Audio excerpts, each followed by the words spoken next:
안녕하세요. 수익을 말하다의 오민 전문가입니다. 오늘 벌써 네 번째 시간을 맞이하게 됐는데요. 한 달이란 시간 상당히 길면 길고 짧으면 짧은 시간이었는데 저 이제 시청자분들 수익을 직접적으로 말할 수 있게 또 최대한 준비 많이 했고요. 그리고 첫 번째 시간, 두 번째 시간 우리가 투자를 함에 있어서 어떠한 관점 그리고 우리가 가져야 하는 시각 그리고 두 번째 시간에는 우리가 투자를 함에 있어서 어떤 기준점 그러면서 분석에 대한 중요성을 제가 거듭 강조를 했었는데요. 지난 시간 세 번째 시간에는 우리가 기본적인 기술적 분석에 있어서 가장 기본적인 캔들을 살펴보았고 가장 그 기본적인 캔들 하나만 가지고도 우리가 충분히 실전 매매를 할 수 있는 그런 매매 기법을 또 준비했습니다. 오늘도 시청자분들이 수익을 말할 수 있도록 오늘도 최선을 다해서 달려가 보도록 하겠습니다. 오늘 빠르게 시작하도록 하겠습니다. 먼저 지난 시간 캔들을 설명을 드렸었죠. 캔들, 특정 기간 내에 주가의 변화를 나타낸다라고 이제 말씀을 드렸었고요. 그리고 색깔, 우리가 캔들, 양봉, 그리고 음봉이 있었죠. 양봉은 빨간색, 음봉은 파란색의 색깔을 통해서 매수와 매도세를 구분하는 방법. 그리고 윗꼬리는 매도세, 위에서 고점에서 시가나 종가까지 내려오면서 매도세를 만들어냈죠. 위에서 이렇게 내려오죠. 내려오면서 캔들 몸통이 이렇게 나오면서 매도세가 나왔다는 얘기고 반대로 아랫꼬리는 매수세가 유입이 됐다는 얘기거든요. 이 매수세 저점에서 시가나 종가까지 여기서 올라왔다. 이렇게 위로 쭉 올라오면서 매수세가 유입이 된 거고 여기서는 매도세가 유입이 된 거죠. 이 구간에서는. 그리고 중요한 거는 몸통과 꼬리의 길이는 힘의 크기다. 이 힘의 크기가 엄청나게 중요하다는 얘기거든요. 이 힘의 크기 말 그대로 매수세가 얼만큼 들어왔는지 그리고 매도세가 얼만큼 들어왔는지 꼬리도 마찬가지죠. 이 꼬리가 저점에서 이렇게 내려오면서 이 지점에서 거의 맞닿아 있는 경우가 많습니다. 혹은 이 꼬리가 길면 이 꼬리의 중심값도 저항대가 될 수가 있거든요. 그리고 저점 아랫꼬리 매수세라 그랬죠. 이동평균선이 이렇게 내려오면서 이 구간 꼬리에 대해서 지지를 받고 올라오는 경우가 상당히 많이 보입니다. 그렇다라는 뜻은 매수세, 매도세, 이 힘의 크기, 매수세가 지지권에서 얼마나 들어왔는지 아니면 매도세에서 거래량이 얼마나 터지면서 이렇게 내려왔는지 이 힘의 크기를 말씀드리는 거다라고 이제 말씀을 드렸고, 힘의 크기가 이제 양봉, 몸통이 크면 클수록 매수세가 강하게 들어왔다는 얘기고, 음봉의 몸통이 길면 길수록 매도세가 그만큼 강하게 내려왔다는 것이죠. 다음 이제 돌파 캔들 매매 기법, 이게 어떻게 보면은 지난 시간 핵심이었다라고 이제 말씀을 드릴 수 있겠는데요. 돌파 캔들 매매법 가장 중요한 거는 이 돌파 캔들을 찾아야 됩니다. 이 돌파 캔들을 찾아야 되는데 돌파 캔들이 어디를 돌파를 해야 되는지에 대한 부분을 제가 다시 한번 설명을 해드리자면 앞쪽에 보시게 되면은 이 횡보 구간이 있었죠. 이 횡보 구간의 구간을 돌파하는 이 캔들이 나와줘야 된다. 나온 이후에 타점을 잡기 위해서는 그리고 그 다음에는 타점을 잡기 위해서는 이 가상의 박스권, 이 박스권을 우리가 설정을 해야 됩니다. 시가, 종가 혹은 이 저항선 혹은 이 지지선인 시가 그리고 저항선인 종가를 기준으로 가상의 박스권을 그어주는 겁니다. 그러면서 여기를 손절가로 대비를 해야겠죠. 우리는 여기를. 그리고 여기는 목표가 혹은 여기서 돌파에 대한 타점이 될 수가 있어요. 돌파가 나오게 되면은 여기서 저항으로 작용했던 부분이기 때문에 지지와 저항은 바뀌어요. 돌파가 나오면 이 저항선은 지지로 바뀌게 됩니다. 추후의 흐름을 또 보시게 되면은 이렇게 주가 빠졌죠. 올라왔다가 여기서도 돌파가 어설프게 나왔습니다. 돌파가 나왔는데 이 자리를 저항을 받고 내려오는 걸 볼 수 있었죠. 그리고 이 저점 두 개가 나와야 되는데 한 개밖에 안 나왔어요. 이게 첫 번째밖에 안 나왔고 또 내려왔죠. 올라왔다가 내려오고 나서 저점을 이탈을 했어요. 저가까지는 딱 지지를 받고 올라와주는 모습인데 이 자리에서 돌파가 나왔네. 그렇다는 뜻은 지금 파동이 이렇게 나오고 있는데 아직까지는 조금 모자르다. 하지만 여기 돌파 나왔을 때 지지 구간이 형성되어 있었기 때문에 이게 시장의 반응이 빠르신 분들은 여기서 일부 익절 가능한 위치다. 이 꼬리를 우리가 수익을 낼 수 있었다라는 얘기거든요. 이후에 나오면서 주가는 눌렸는데 여기서 또 자세히 보셔야 되는 부분이 있습니다. 패턴을 보시게 되면은 여기서 이렇게 내려오고 올라왔다가 이 지점이 이렇게 나오면서 역회된 숄더 패턴이 나와주고 있거든요. 이 역회된 숄더 패턴이 이게 상승 반전 패턴에서 우리가 이동평균선 오늘 말씀드릴 이동평균선인데 이 자리를 횡보 구간을 돌파하는 캔들이 나왔어요. 그렇다는 뜻은 이 구간이 손절가를 상향 조정할 수 있다는 얘기죠. 여기가 손절가 그리고 여기는 매수 타점이 되겠죠. 그러면서 쭉 올라가서 여기서 일부 수익 실현을 하셔도 되고 쭉 나왔다가 이 자리에서 상승 장악형 패턴 나왔죠. 패턴 나오면서 이 자리에서 들어가 볼 수 있다. 이때 손절가 여기까지 보셔도 되고 요 시가까지만 보셔도 된다. 그리고 쭉 우리가 추세 끝까지 시세를 단기적인 시세를 내면서 수익을 챙길 수 있었다. 이런 식으로 공략을 한다라고 설명드리도록 하겠습니다. 오늘 봐야 될 부분은 이동평균선인데 상당히 내용이 좀 깁니다. 내용이 좀 많고 그렇기 때문에 오늘 좀 빠르게 진행해 보도록 하겠습니다. 이동평균선이 과연 무엇일까요? 이동평균선이 과연 무엇이냐라고 이제 설명을 드리자면 일정 기간 동안 종가의 평균이에요. 종가의 평균. 종가의 평균인데 어떤 기간 동안 종가의 평균이냐? 대체적으로 많이 쓰는 게 5일, 20일, 60일, 120일, 240일을 주로 많이 사용합니다. 이 기간이 상당히 의미 있는 기간이다라고 이제 저는 말씀을 드리고 싶은데 왜 중요하냐? 5일, 우리가 일주일에 5거래일 동안 주식시장이 개장이 되고 5일 동안 거래가 되잖아요. 이 5일이란 시간은 바로 일주일이다. 일주일 기간 동안의 종가 평균이다. 평균 가격이다. 그리고 20일은 5일 곱하기 4를 하면은 한 달이죠. 대략 한 달. 그렇기 때문에 20일 이동평균선은 한 달이다. 그리고 60일 이동평균선은 분기겠죠. 한 달 곱하기 3이면은 분기 나누잖아요. 1분기, 2분기, 3분기, 4분기. 분기에 대한 평균 가격이다. 그리고 120일은 반기. 말 그대로 6개월 선 상당히 중요한 구간이죠. 그리고 240일은 1년선입니다. 이렇기 때문에 상당히 의미 있는 기간에 대한 가격 평균이다, 주가의 평균이다라는 얘기거든요. 이동평균선을 어떻게 구하냐면은 이렇게 있어요. 이렇게 주가가 이렇게 움직여요. 5일 동안 이렇게 움직이는데 이 종가를 다 더해서 단순히 5를 나눈 게 이동평균선이다. 이 점을 이날의 점을 이렇게 평균 5일 동안의 평균을 점으로 나타내고 그 전날의 5일의 평균도 점으로 나타내면서 이렇게 선으로 연결하는 것이 이동평균선이다라는 얘기예요. 이 이동평균선이 형성되는 원리다. 이게 바로 원리다라는 얘기고요. 이동평균선의 종류와 특징이 또 있습니다. 이동평균선 종류와 특징이 있는데 단순 이동평균선이 있고 지수 이동평균선이 있습니다. 그리고 가중 이동평균선이라는 것이 있는데 단순 이동평균은 그냥 1, 2, 3, 4, 5라고 했을 때 1부터 5까지의 더해서 단순히 나누기 5를 해서 단순한 평균을 나타낸 게 단순 이동평균선이다. 그리고 지수 이동평균선이라고 있는데 단순 평균에다가 가중치를 조금 둡니다. 가중치를 두면서 현재가에 대한 가중치를 두면서 추세의 변화를 빠르게 포착을 하기 위해서 사용하는 지수 이동 평균선이고 가중 이동 평균선이라고 있는데 평균 가격에 더 많은 가중치를 둡니다. 더 많은 가중치. 가중치를 얼마나 많이 두느냐에 따라서 단순, 지수, 그리고 가중 세 가지로 나뉘고 그 밖에도 기하, 삼각, 조화라는 이동평균선이 있는데 대체적으로 많이 사용하지는 않는다. 이 세 개 중에 대부분 맞는 것을 골라서 쓴다라고 이제 말씀드릴 수 있겠고 가중 이동평균선 같은 경우는 더 빠르게 나오겠죠. 더 많은 가중치를 두니까. 여기서 가중치를 1이라고 봤을 때 가중은 가중치를 3 정도를 두고 보게 됩니다. 그렇기 때문에 더 빠른 추세의 변화를 빠르게 포착해서 선점할 수 있다라는 얘기인데요.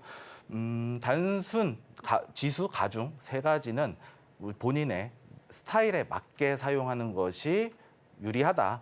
이 사람이 몸에 맞는 옷을 입듯이 이 이동평균선도 사용하다 보면은 몸에 맞는 이동평균선을 찾을 수 있을 겁니다. 이 이동평균선을 우리가 몸에 맞게 사용해야 된다라고 이제 중요한 부분은 이거죠.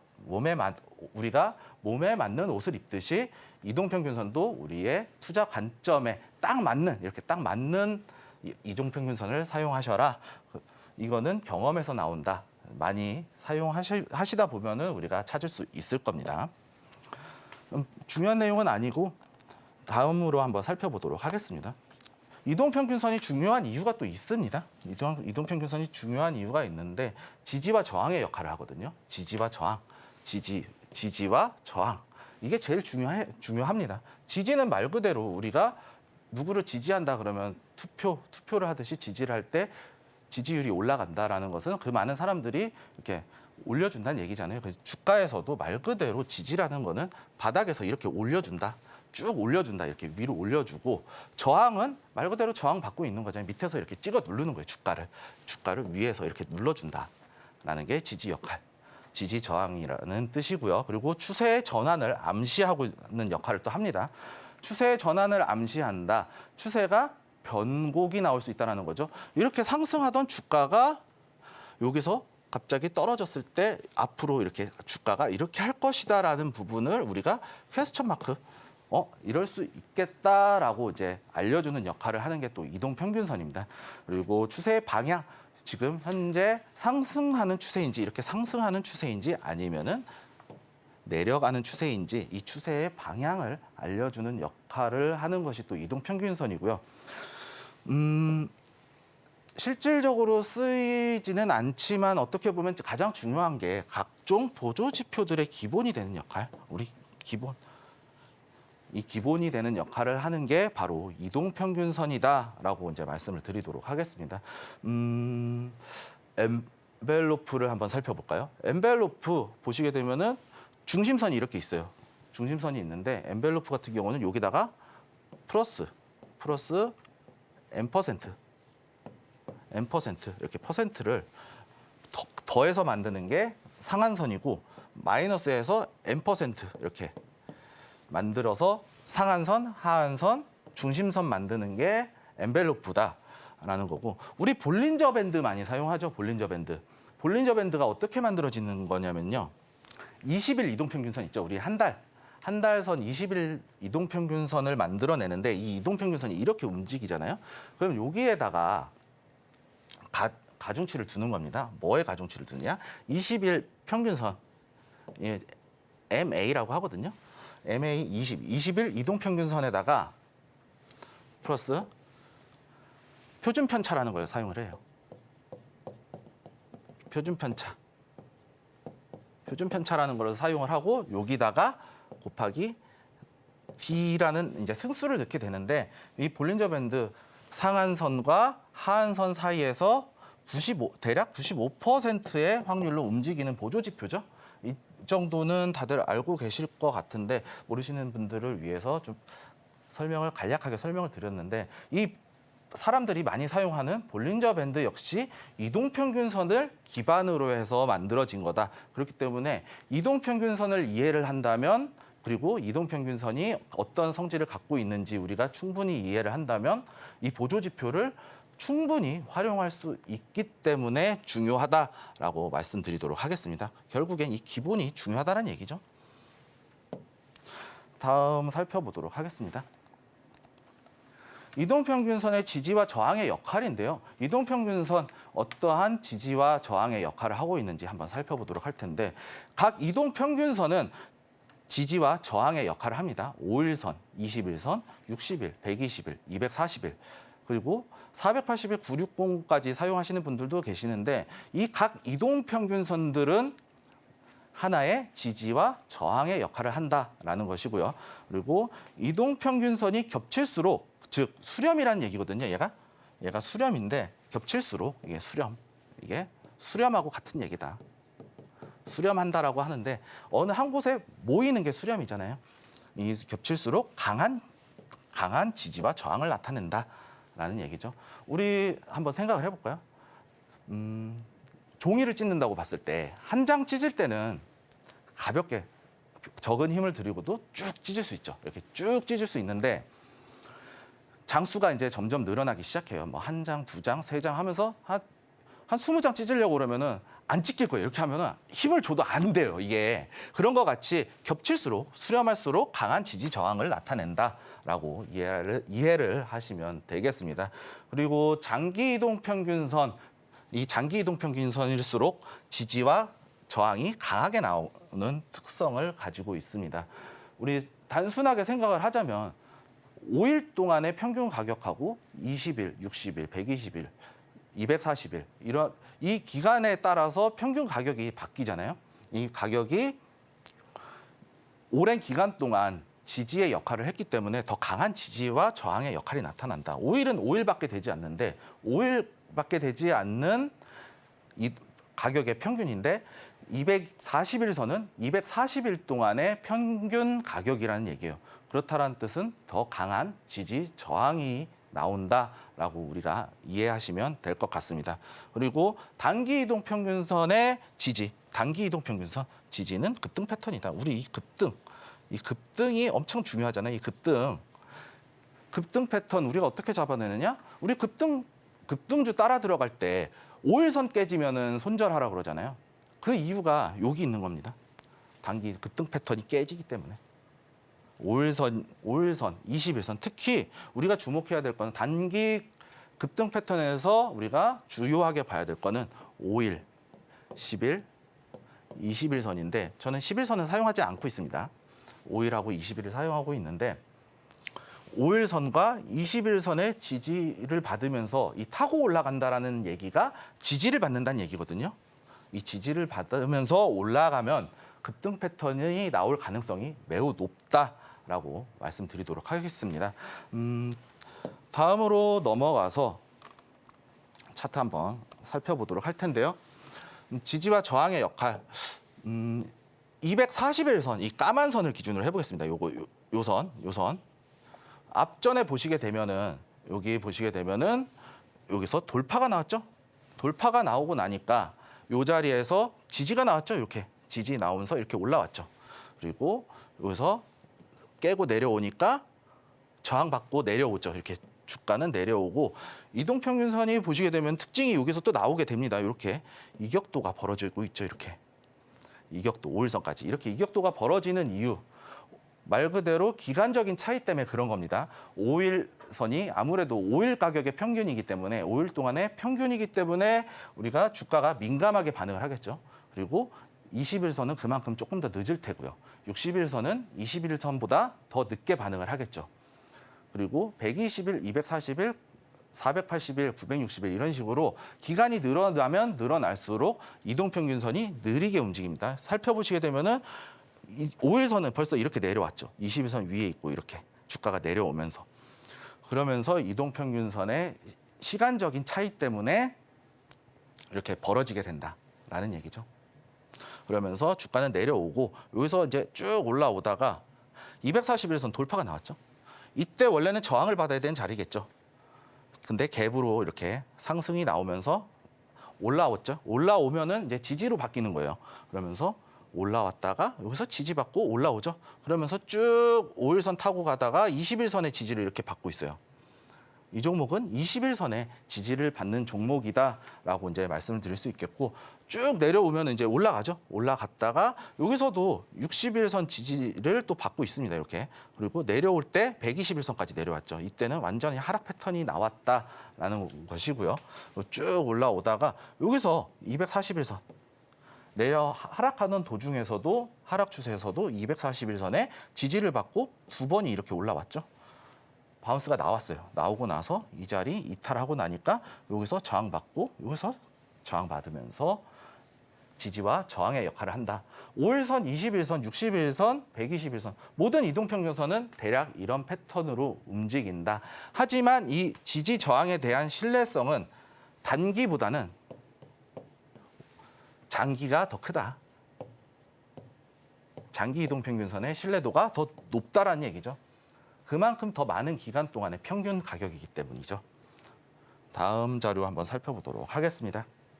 다음으로 넘어가서 보시면은 추세의 전환을 암시하는 역할이라고 하는데 다들 이제 골든 크로스, 데드 크로스 다들 들어보셨을 겁니다. 이때 추세의 전환을 암시할 때 가장 중요한 게 뭐냐면은 이격도가 벌어져야 돼요. 이격도. 이게 너무 중요하다. 이 벌어졌을 때 여기서 이격도가 벌어진 정배열이 완성이 돼야 돼요. 저는 이걸 정배열 완성이라고 부르거든요. 5일선 보시면은 5일, 20일, 60일, 120일, 240일 이렇게 이격도가 벌어졌죠. 이 포스코 홀딩스라는 종목인데 작년에 2차 전지 관련해서 리튬이었죠? 리튬 관련해서 엄청나게 상승이 나왔던 종목인데 이때 올라오면서 이격도가 벌어졌어요. 그러고 나서 어떻게 됐습니까? 5일선이 20일선을 소폭 데드크로스가 나왔죠. 그러면서 약간의 반등은 나왔지만 추가적인 하락이 나왔다라고 이제 말씀드릴 수 있겠고 여기서도 이제 240일 지지가 한번 또 나왔죠. 이게 지지가 나왔다는 얘기예요. 그러면서 쭉 오다가 추세는 한번 돌리긴 했으나 다시 내려오면서 여기서 지지 저항 딱 횡보하다가 다시 내려오기 시작하니까 역배열로 이렇게 이격도가 벌어지고 있죠. 지금 이격도가 벌어지기 시작한 부분이기 때문에 아직까지는 우리가 이 종목을 진입하면 안 되겠죠. 왜냐? 역배열이라는 것은 하락 추세에 있다라는 얘기죠. 완전히 완성은 되지 않은 상태다. 그리고 5일선이 이렇게 계속 타고 내려가는 모습을 봤을 때는 아직까지는 들어가면 안 된다라는 얘기죠. 다음 자료 살펴보도록 하겠습니다. 다음은 이제 상승에 대한 패턴이에요. 상승에 대한 추세 전환도 마찬가지예요. 이격도가 벌어져야 된다. 그리고 역배열이 완성이 돼야 되겠죠. 저도 이격도가 이렇게 벌어졌을 때는 저는 이제 완성이라고 보거든요. 여기 보시게 되면 이격도가 이렇게 벌어져 있어요. 이렇게 벌어지고 나서 여기서 골든 크로스가 나왔어요. 5일 평균가가 21선을 넘어갈 때 이거를 골든 크로스라고 합니다. 데드 크로스는 반대겠죠. 그러면서 올라오면서 추세가 이렇게 만들어지고 있죠. 이렇게 쭉 만들어지고 있습니다. 그렇다는 뜻은 5일선이 이격도가 벌어진 이후에 5일선이 21선을 위로 올라타는 골든 크로스가 발생했을 때 상승에 대한 추세를 암시한다라는 얘기죠. 여기서도 지지 저항을 한번 살펴보도록 하겠습니다. 삼성전자 차트인데 여기서 240일 지지 받고 있죠. 저항 받았죠. 저항. 여기서 아래에 있으니까 저항 받고 내려오다가 여기서 어느 정도 유지를 합니다. 유지하고 다시 내려왔는데 여기서 이동평균선 수렴이 나오게 됐죠. 수렴이 나왔다는 뜻은 강한 지지 저항이다라고 제가 또 말씀을 드렸습니다. 올라와서 쭉 올라왔다가 여기서 240일 지지를 또 받고 있죠. 여기서도 받고 있고 그러면서 쭉 올라왔다가 여기서는 확실하게 또 타고 가는 모습. 여기서도 240일 지지선이 한번 나와준다라는 얘기죠. 지지가 그만큼 중요하다라는 얘기예요. 장기 이동 평균선일수록 더 정확하게 나타난다. 여기 보시게 되면 21선은 살짝 조금씩 깨면서 움직이는 흐름이 보여질 겁니다. 하지만 241선은 상당히 강력한 지지선이다. 241선을 이탈하더라도 그렇게 퍼센트는 크지 않다. 우리 손절폭은 크지 않다라는 얘기죠. 그만큼 장기 이동평균선으로 넘어갈수록 지지 저항이 상당히 강력하게 나온다라는 부분 다시 한번 강조드리도록 하겠고요. 추세의 방향을 또 알려주는 역할을 합니다. 또 세 번째 역할인데 RS 오토메이션이라는 이제 종목이고요. 역배열이 이제 진행 중에 있죠. 지금 여기서 정배열 나오면서 이동평균선 수렴 이후에 쭉 올라왔다가 240에선 깨고 내려오면서 여기 저항받고 있고 지금 현재 이격도는 벌어지진 않았어요. 이렇게 장기 이동평균선은 벌어지진 않았는데 단기 이동평균선들이 밑으로 이렇게 내려오고 있죠. 내려오고 있고 지금 121선이 240일 위에 소폭 위에 있는데 여기 이제 깨고 내려오면은 이렇게 이격도가 이렇게 벌어지겠죠. 이렇게 그렇다라는 뜻은 하락 추세가 진행 중이라는 얘기죠. 역배열이 진행 중이라는 뜻은 하락 추세가 계속해서 나오고 있다라는 이야기입니다. 반대로 정배열 즉 상승 추세를 우리가 또 알아볼 수 있다라는 얘기거든요. 이 추세가 어떻게 진행되는지. 이 명문제약이라는 종목인데요. 명문제약 최근에 해리스 부통령 이 낙태와 관련된 이 종목, 그 정책과 관련된 테마주로 급부상하고 있는 종목인데 지금 차트를 보시게 되면 어떻게 움직이고 있습니까? 보시게 되면 역배열이죠. 역배열 상황에서 5일선 이동평균선이 골든크로스가 나왔죠. 골든크로스 이후에 여기 지지선을 가볍게 한 방 뛰어넘고 이렇게 상승 추세를 만들어내고 241선의 지지를 받고 올라왔습니다. 올라오면서 이렇게 소폭 하락을 나와주고 있는데 결국에는 지금 이 자리를 타고 갈 가능성이 높다라는 얘기거든요. 그럼 5일선 배열이 어떻게 나오고 있습니까? 배열이 나오고 있을 때는 5일선, 21선, 지금 60일선이 올라오고 있죠. 초록색 60일선이 올라오고 있고 120일선도 올라오고 있습니다. 이때 올라오게 되면은 추가적으로 상승 추세가 진행 중에 있다.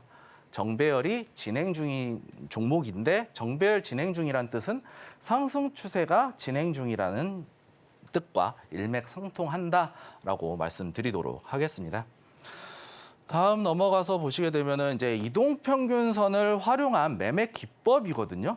이거 이제 이동평균선을 우리가 수렴과 발산 혹은 확장한다 뭐 이렇게 이제 말을 하곤 하는데 이동평균선을 활용한 매매 기법 어떠한 것들이 있는지 한번 또 살펴보도록 하겠습니다. 이동평균선의 이격도를 활용하는 방법이 있거든요. 이동평균선 이격도 아까 말씀드렸었죠. 5일선에서 장기로 갈수록 240일까지 장기로 갈수록 변동폭이 크고 240일은 상대적으로 변동폭이 작다. 그러면서 이동평균선의 이격도라는 게 발생을 한다라는 얘기죠. 역배열 확장 구간에서 우리가 어떻게 들어가는지, 즉 하락 시장에서 우리가 어떻게 수익을 내는지 한번 살펴봐야겠죠. 지금 전제 조건은 역배열이 확장돼 있을 때 이야기입니다. 역배열 확장이 되었을 때 골든크로스가 나왔죠. 이 자리에서. 5일선이 21선을 골든크로스 하는 종목이 나옵니다. 이렇게 나오는데 이후에 여기서 박스를 치고 있죠. 이렇게 움직임을 봤을 때 하락이 나왔어요. 하락이 나왔는데 저점은 이탈을 안 했죠. 손절가는 여기까지 봐야 되는 거예요. 그러면서 여기서 시점에서 올라갈 때 이 자리 여기 보시게 되면 5일선하고 21선하고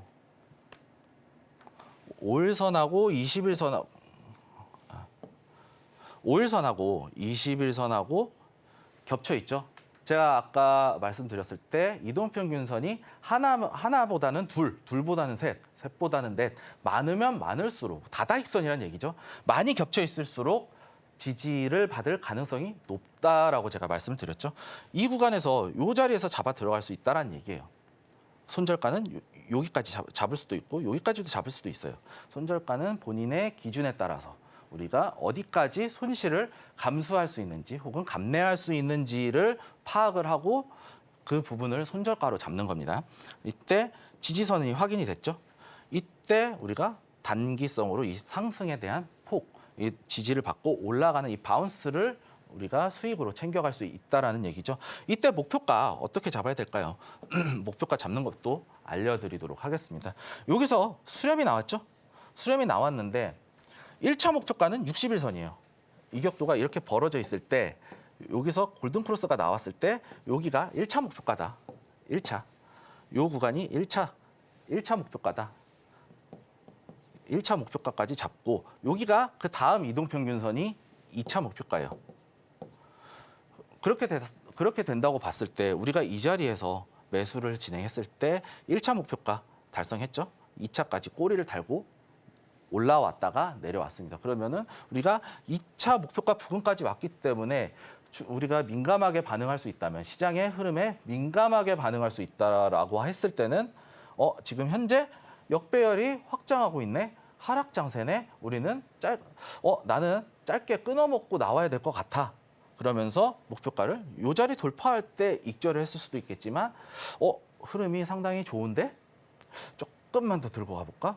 그래도 1차 목표가는 우리 익절 라인으로 잡자. 익절 라인으로 잡고 나 대응 한번 더 해볼래? 더 먹어볼래?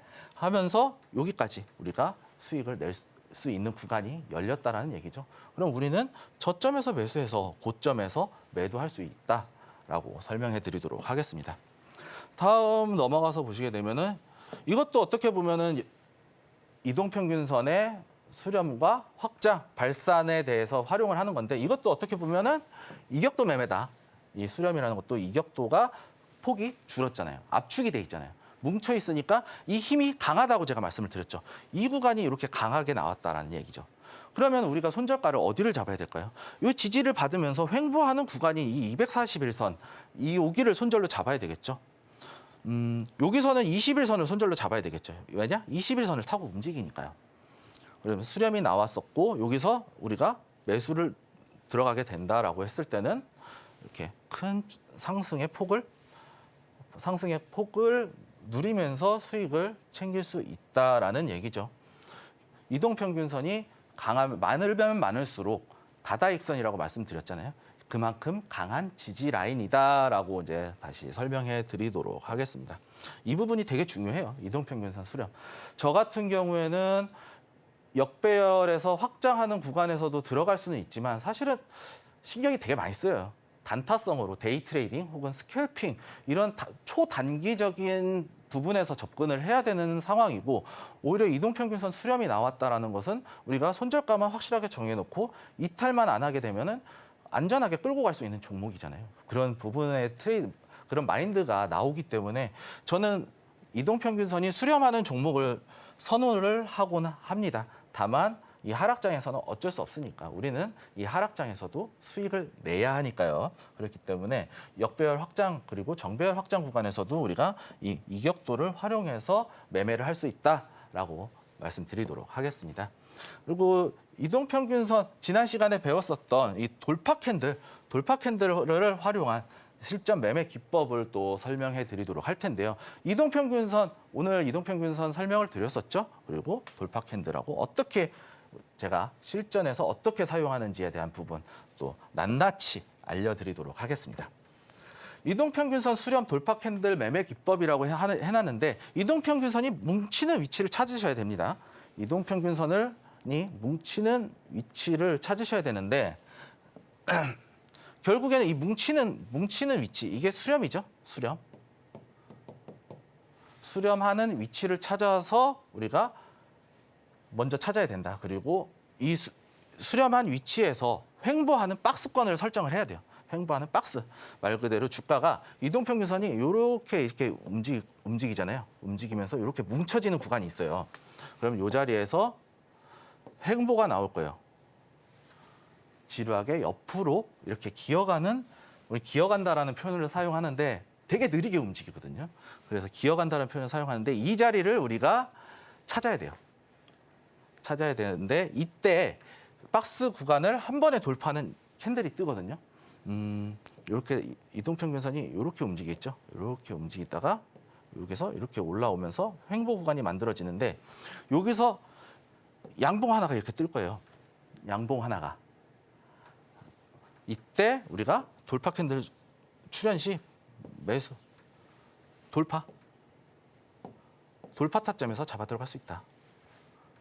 돌파는 매수세가 강하게 들어왔다는 얘기죠.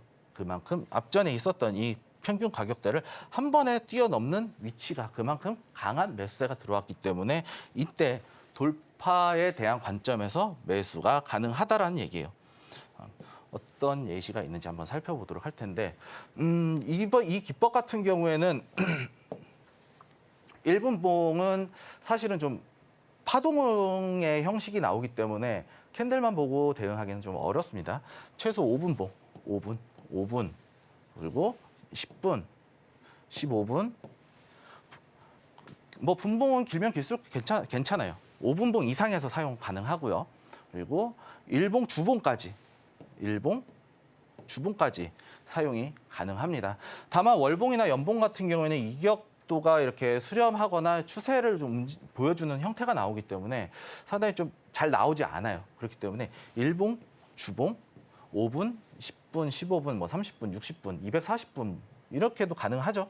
주봉이 넘어가지 않는 분 내에서만 가능하다라고 이제 말씀드리도록 하겠고 이게 지금 IM바디라는 종목의 15분봉 차트거든요. 15분봉이라는 것은 단기적인 관점에서 우리가 들어갈 수 있다는 얘기거든요. 제가 이제 네모 박스랑 돌파 캔들을 말씀드렸는데 찾아놨는데 이 네모 칸에서 이동평균선 수렴하고 있죠. 뭉치고 있죠. 이렇게 뭉쳐 있죠. 압축이 돼 있어요. 이렇게 압축이 돼 있어요. 이 뜻은 뭐냐면은 이동평균선이 수렴했다라는 뜻은 우리가 힘을 모으고 있는 거예요.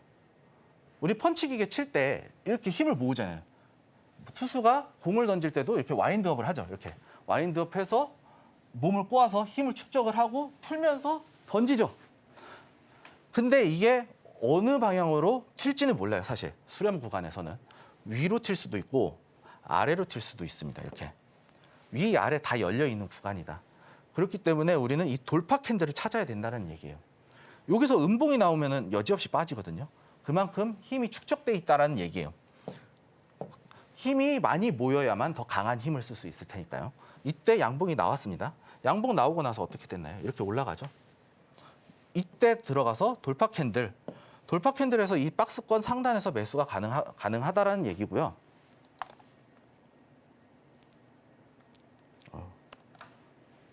돌파 캔들에서 매수가 가능하다는 얘기죠. 그리고 돌파 캔들 이후에 이 자리 눌림, 이동평균선 뭉쳐있는 수렴 구간을 우리가 손절가로 잡을 수 있다는 얘기죠.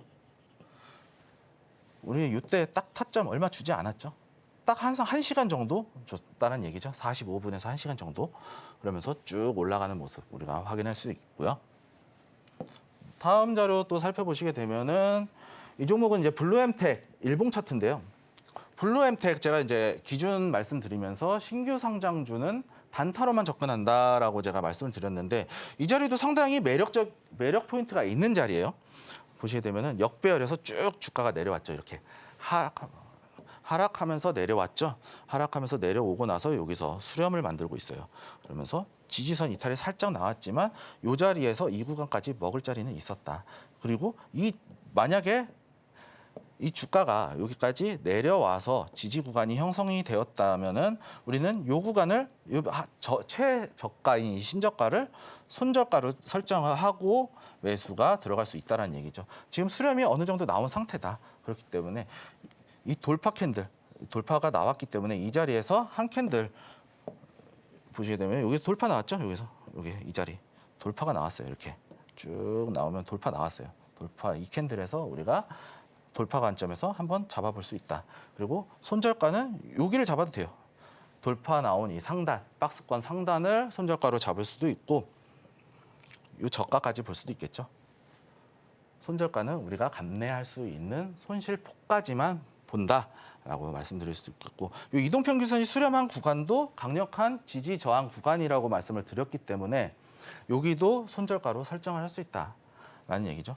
본인의 손절가는 본인의 관점에 맞게 그리고 본인이 감내할 수 있는 손실폭까지만 손절가로 설정을 해야 된다라는 얘기고요. 이 종목은 이제 CMG 제약이라는 종목인데 이동평균선이 수렴하면서 돌파 캔들을 찾아내는 거거든요. 여기서 이동평균선 수렴한 구간이 어디 있을까요? 여기 있죠. 그리고 여기서 돌파 캔들 나왔어요.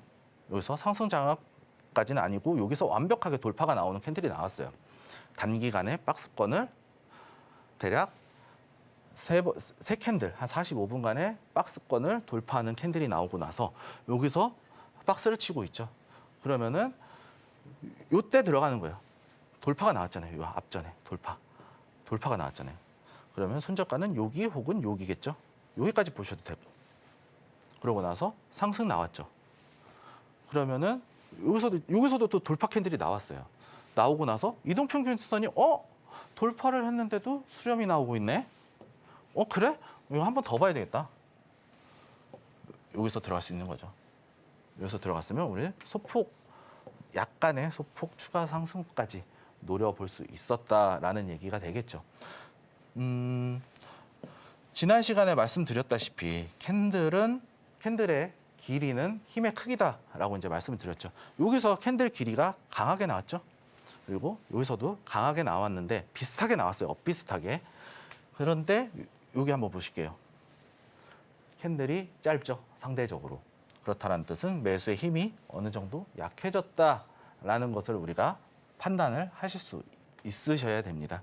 하지만 손절가는 크지 않기 때문에 잡아볼 만하다라는 얘기가 되겠죠. 고점이긴 하지만. 그럼 우리가 이렇게 봤을 때 캔들과 이동평균선의 수렴을 통해서 고점에서도 더 갈 수 있어 라고 매수를 할 수 있는 투자 관점이 생긴다라는 것이겠죠. 그리고 여기서도 보시게 되면 이동평균선 5분봉 캔들인데 오성첨단 소재라는 종목인데 이거 이제 의료용 마리화나 관련 테마주로 해리스 부통령 또 테마주로 또 급상승했던 종목인데요. 여기서도 보시게 되면은 수렴 구간이 어디 있을까요? 여기 있습니다. 여기. 요때 갭자리죠. 갭으로 나왔어요. 그러면은 이 갭자리 메워주거나 아니면 이 자리에 바로 들어갈 수 있었다는 얘기죠. 이러고 나서 추가 상승 더 크게 나왔습니다. 이런 식으로 우리가 매수 매도를 통해서 이동평균선과 돌파 캔들을 통해서 매수 매도를 할 수 있다는 것이죠. 그리고 우리가 목표가는 어떻게 될까요? 이때 매수를 잡았고 여기서 매수를 잡았습니다. 이때 이 저항선, 이 구간까지 넘어갔어요. 확실하게 넘어가면서 우리가 잡을 수 있는 구간인데 여기서 목표가는 여기가 되겠죠. 1차 목표가 여기가 1차 목표가. 그리고 앞전에 저 위에 장대 음봉이 있었죠. 저기가 2차 목표가. 이런 식으로 우리가 목표가를 상향 조정하면서 홀딩할 수 있는 관점까지 우리가 실전에서 사용할 수 있어야 된다라는 얘기입니다. 결국에는. 간단하죠. 어떻게 보면 되게 간단해요. 우리 지금 2번째 시간이잖아요. 캔들 하나 배웠죠. 캔들 하나 배웠죠. 그리고 이동평균선 배웠죠.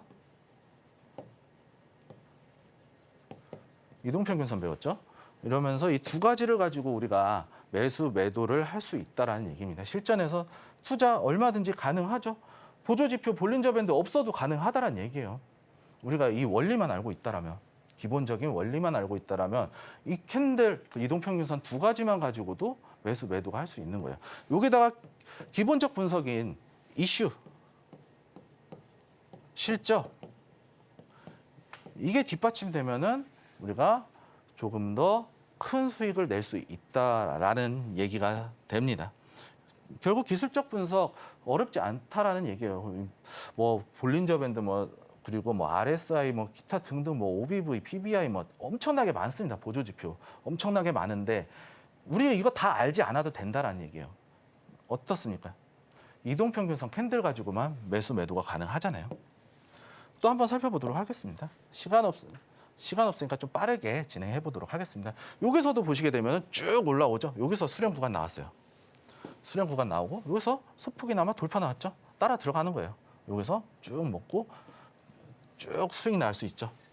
그리고 여기서도 수렴이 한번 나오고 있죠. 여기서도 수렴이 나오고 있죠. 이동평균선 수렴. 그리고 돌파. 이때 5일선 타고 가는 급등 패턴 나와주고 데드크로스 나왔잖아요. 그럼 여기서 여기까지만 먹고 나와도 말 그대로 무릎에 사서 어깨에 판다라는 얘기죠. 이 무릎에서 사서 어깨에서 올라오는 자리에서 들어가서 내려올 때 하락이 나올 것 같아 보고 우리가 어깨에서 매도할 수 있다는 얘기예요. 물론 정수리에서 팔면 좋겠지만 어깨에서는 팔을 수 있는 이런 매매 기법이 나온다라는 것입니다. 오늘 이제 이동평균선 그리고 지난 시간에 배웠었던 이동평균선과 지난 시간 배웠었던 캔들을 가지고 실전 매매 두 가지를 융합해서 활용을 했을 때 오히려 정확도가 올라가게 되는 것을 우리가 확인할 수 있었을 겁니다. 이동평균선 수렴 말 그대로 엄청나게 중요한 구간이고 역배열에서 확장, 정배열에서 확장 구간에서도 우리가 즉 하락장에서도 수익을 낼 수 있는 것이 이동평균선을 활용한 매매 기법이다라고 이제 말씀을 드릴 수 있겠는데요. 이번 시간 내용이 좀 상당히 좀 준비하면서 좀 내용이 좀 많아서 어렵지 않을까라고 생각이 들겠는데 이 내용도 한번 정리를 한번 해서 올려드려야 될 것 같습니다. 정리하면서 올려드리고 이해를 할 수 있게 더 쉽게 접근할 수 있도록 또 최선을 다해서 이 프로그램 이름에 맞게 취지에 맞게 이 시청자분들이 직접 수익을 내면서 말할 수 있는 나 오민 전문가 보고 이렇게 수익을 낼 수 있게 되었어 라고 이제 말씀을 할 수 있는 날까지 저는 최선을 다해서 여러분들의 실전 매매에 도움되는 기법 그리고 이 시각들을 열심히 준비해서 또 다음 시간에 찾아뵙도록 하겠습니다. 끝까지 시청해 주셔서 감사합니다.